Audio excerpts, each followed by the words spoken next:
But the feeling of freedom, the feeling of being able to have an idea and kind of implement it and do what you want to do, I haven't felt that in anywhere else. Hey there folks, welcome back to my channel. I'm in a fantastic burger restaurant today, enjoying a beer with a very good friend of mine, Theo. So good, so good. Hi, how's everyone? Good?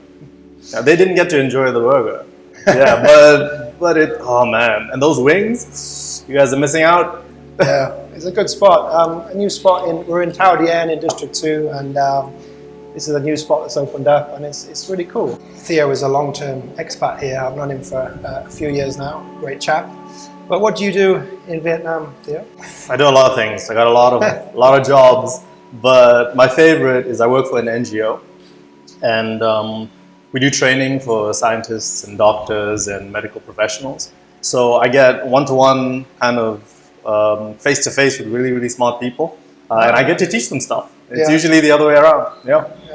So NGO, non-governmental organization. Non-governmental organization. Yeah. It's a charity on top of that. It's a research unit. So they do pretty high-level work. I have name tags and everything. I get to walk by the lab sometimes when I go to work. I'm like, you guys are doing some important stuff in there. Yeah. Get to look but don't touch. Yeah, and that's a good thing. It's a good thing. Yeah, just for health and safety purposes, it's a good thing not to touch stuff. Yeah, you gotta be careful around laboratories. Right? You do. Yeah, I got all my vaccinations, even ones that I'm sure I had before, but you got to double check. Yeah, better to be safe than sorry. Yeah. And every time I have an ache and a pain, right, I can ask, hey, so some free advice. Yeah. That's always cool if you're teaching sort of doctors, nurses, those type of people. You get a bit of free medical advice. Yeah. And they know I'm doing it too. Yeah. Like I'll ask, they'll be like, "Are you okay?" I'm like, "I'm fine. Just checking." Yeah. Just double checking what I Googled earlier. So, where are you from? I'm from Botswana. Okay. Now, I don't know if everyone on the internet, is comfortable with their geography, but that's in Southern Africa. And it's quite difficult when you come here because people know, oh, South Africa, right? They know, oh, Africa, and you're like, oh, whoa, it's a very big place. I don't want you guys thinking it's this corner, that corner, but it's nice. I feel like an ambassador of sorts. Yeah. I think I'm the only Motswana that they've ever met for most of them. Yeah. So I got to represent. Yeah, so you're representing Botswana in Vietnam. Yeah. So why Vietnam? Why did you choose to come to Vietnam? I've lived in Southeast Asia for it's 13 years now. It's just one of the places I've never visited. Okay. And part of that was I was worried about the language barrier, right? Other places you can get by. In Vietnam, it's quite intimidating, right? You show up, no one speaks conversational English. That's the feeling, at least, right? Yeah. Until you stay here for a while and you realize you have to just slow down your pace. Slow down your pace, learn a few Vietnamese words, be very comfortable with things not working perfectly the first time. Yeah, myself living here, it's a little bit, a place that grows on you. Initially, it can be a little frustrating for many things. There's issues with things like, bureaucracy and day-to-day things are a little bit slower. And I talk about this in my other videos, but I think generally on the whole, people are very friendly, very nice, and you feel quite welcome here, right? Yeah. I think so. It makes up for a lot, the openness, the friendliness, the smiles that you get while asking very strange questions. So it's quite rewarding. Sounds like quite a rewarding job. Oh, yeah. And I didn't think it was going to be. No. Yeah, because I did live in Malaysia for quite a while. So you were in Malaysia before Vietnam? For about 10 years. 10 years, wow. In Kuala Lumpur. Yeah. How does Malaysia compare to Vietnam? Don't ask me that. That's not fair. I think because of the stage in life I'm at and the type of work that I'm doing. Right? I used to do a lot of IT work in Malaysia. And it's a lot of being at home, or being at the office and not interacting with people. In Vietnam, it's totally different. You have to have consistent interactions with everybody. If you don't fill in the blanks of certain conversations, certain things won't happen.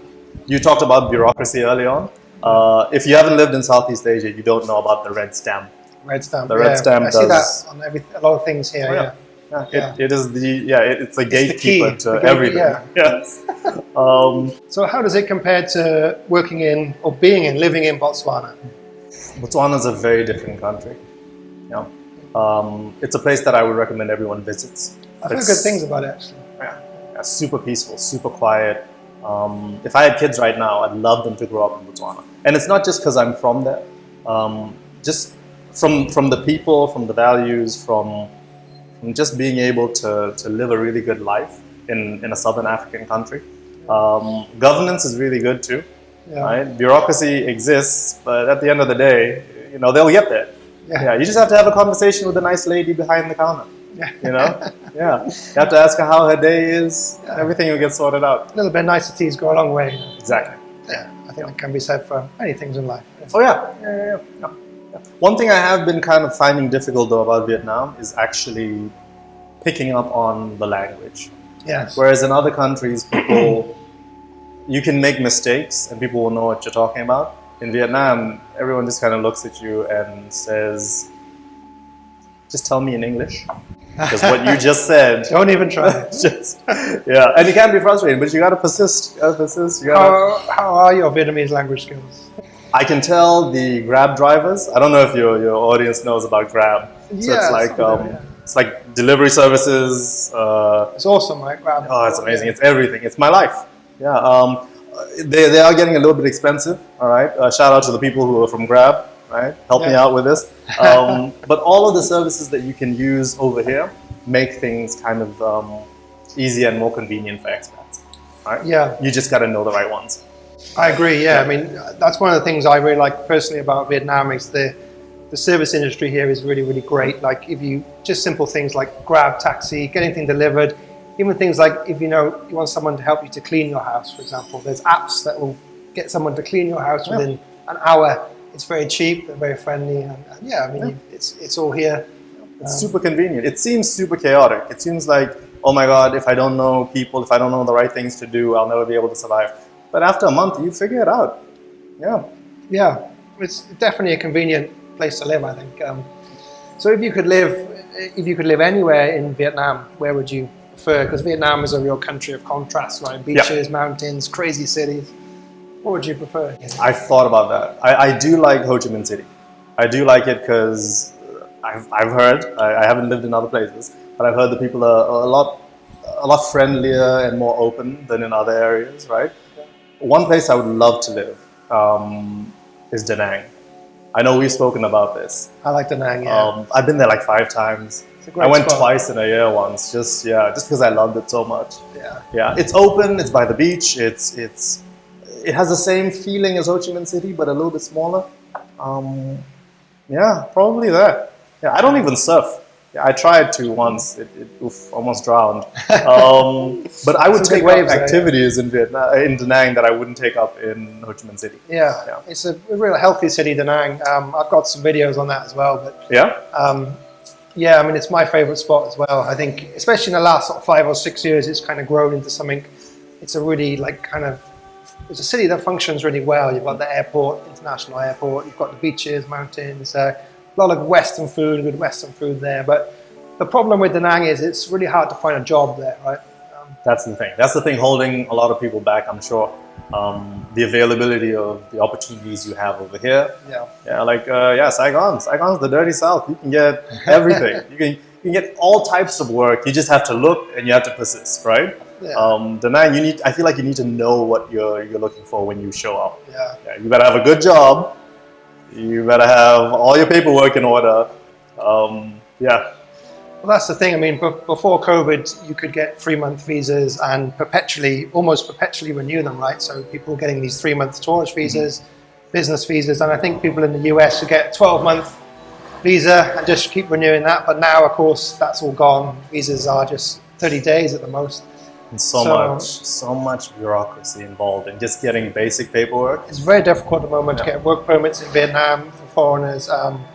Myself and Theo both experienced this in our places of work, and I hope they can sort it out, because I think that it comes to a point where companies will be like, we can't carry on any longer if we can't get our staff the correct permit to work, and it just seems to be taking a very long time, like 6 months, 8 months in some cases. Yeah, I thought I was alone. Then I started asking friends about, and a lot of my friends run different companies. They tell me it's even harder if your business is bringing people in from outside, especially software companies, Right. because they need a lot of foreign experts, they need a lot of locals.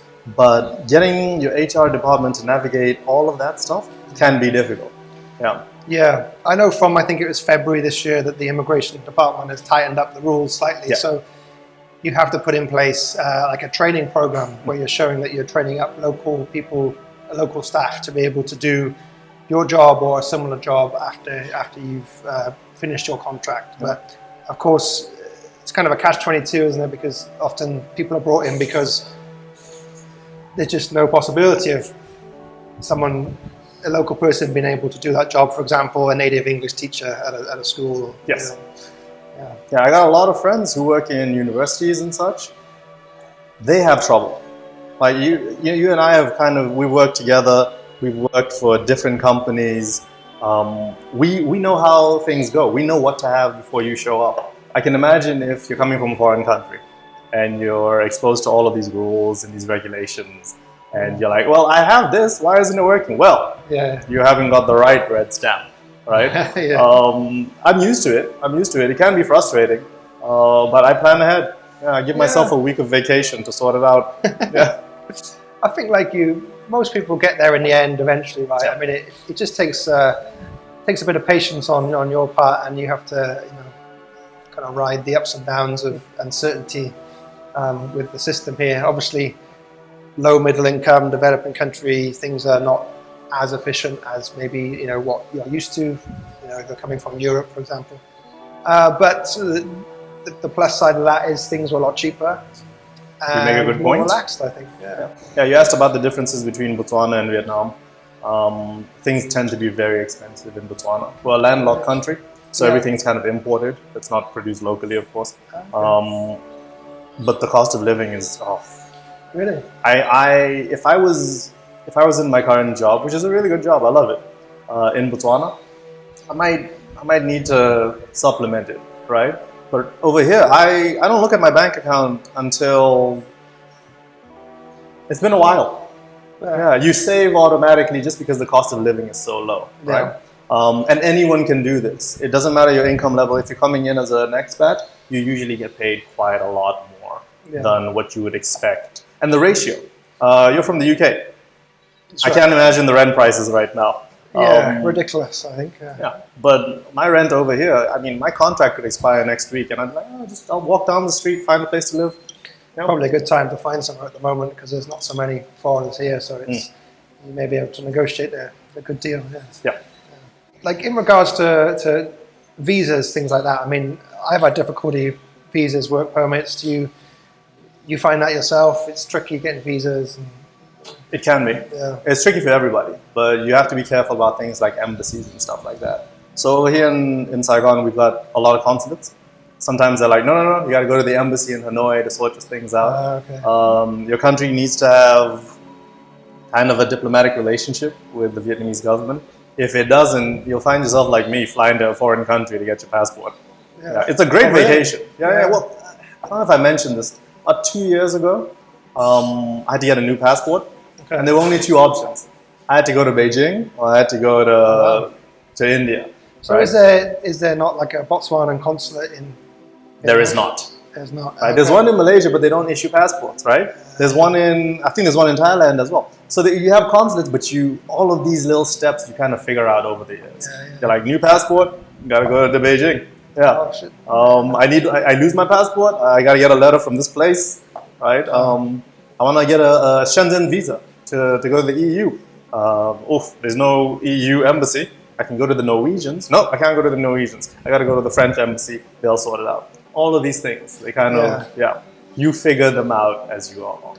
But to kind of put it, to sum it up, do you think it's worth it? Do you think living in Vietnam is worth it, even in regards to all the kind of difficult things that you come across?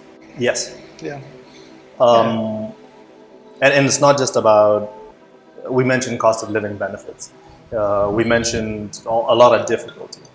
But the feeling of freedom, the feeling of being able to have an idea and kind of implement it and do what you want to do, I haven't felt that in anywhere else. It's very, very interesting you say that, Theo, because in one of the first videos I did on YouTube, it got like something like 15,000 views, really popular. It's just me riding around on my bike talking about why I came to Vietnam. Yeah. But one of the things I said in the video was I feel a lot freer in Vietnam. So from the outside looking in, people say like, well, you know, the politics of the country, how can that be? But I do feel a lot freer here. I feel like I can ride my electric bicycle wherever I like. No one's going to bother me. And yeah, it's interesting you say that. I haven't had a conversation with a law enforcement officer in... I think I spoke to a border guard once, but I've never felt harassed. I've never felt targeted. I've never felt like you're a foreigner, we should be watching you. You might be doing something illegal. I've never felt that. Me neither. I mean, people tell me there's like undercover police here and there's police everywhere. They're doing a great job. Yeah, but I mean, I never see them, and I don't. And more importantly, I don't get the feeling that, like you said, I'm being watched. And I mean, I went to Thailand a few weeks ago, and I love Thailand, and I thought it's modern, nice, but I got the kind of a bit of a Big Brother-esque feel to it. Like I got to put for Wi-Fi, you got to put all your details in, sometimes even passport details, and for every Wi-Fi, even in where McDonald's. Do you live? What's your mother's maiden name? Yeah, I thought it was a bit much. Whereas, you know, Vietnam, you can just log on Wi-Fi wherever you like. I'm not even going to ask you for a passport. And, But that sense of freedom, I think it's interesting, right? Yeah. You want to start a business, you can do it. Yeah. And it's a very entrepreneurial culture here, isn't it? There's a lot of businesses, and I think it's especially easy for Vietnamese to start a business. I mean, there are more hurdles for foreigners, of course, but it's still doable, right? Yeah. I went to a bar once, I think it was called Buffalo something in London. Chris, it's a storage closet with a sink and some chairs on the street. Right. I see, right? So someone's just kind of thrown up a bar in the middle of but it had a theme and everything, that neon lights. It was you could see someone hustle to make this happen. Right? And their grandmother was like, you can use the storage closet. That's fine. I live here, but you do that. I mean, well, you see that in Vietnam, right? You see like there's a lot of people selling things on the street, and you know, one of the things I noticed when I went back to the UK was like, you know, you have to go to this shop to buy this, and you have to go to that shop to buy that, and there's nobody selling anything anywhere. And okay, you can order stuff online, whatever, but it's quite convenient here because you can, you know, just pop out on the street, buy some fruit. Oh, you need to buy some tape to wrap something up. Okay, so I'll go buy some tape from the guy on the street. And people can do that, and they don't generally. I mean, they get a little bit of hassle from the authorities, I think, but I think, you know, they work things out, and you know, they work things out. They work things out, and they let them be, and you know, it's interesting, right? Yeah. All right. Cool. Yeah, man. Good chat. Same. Cheers. Cheers, Theo. Appreciate it. Thanks for joining me today. Great to get your perspective on Vietnam, working and living. It's always awesome to hear about, well, hear anyone's opinion really on Vietnam. I think you'll find that people who've been here for a while have the same, not the same experience, but they do value the same things, and that's why they stay, right? Yeah. I don't think anyone survives over here, quote unquote, without that sense of, hey, it's not as stable as home, but I know how to navigate it. So that's a good way to sum it up. Yeah, so you just got to slowly learn and become accustomed to navigating the issues here, and then you're kind of away and you feel free. And thanks for listening. Thanks for watching, guys. Plenty more stuff to come. Plenty more interviews to come, I hope. Maybe we'll get Theo in for a second interview. Please. And we'll dive into something a little bit deeper. When I'm not in climbing clothes, please. Climbing clothes, All right, folks. Take it easy. Catch you later.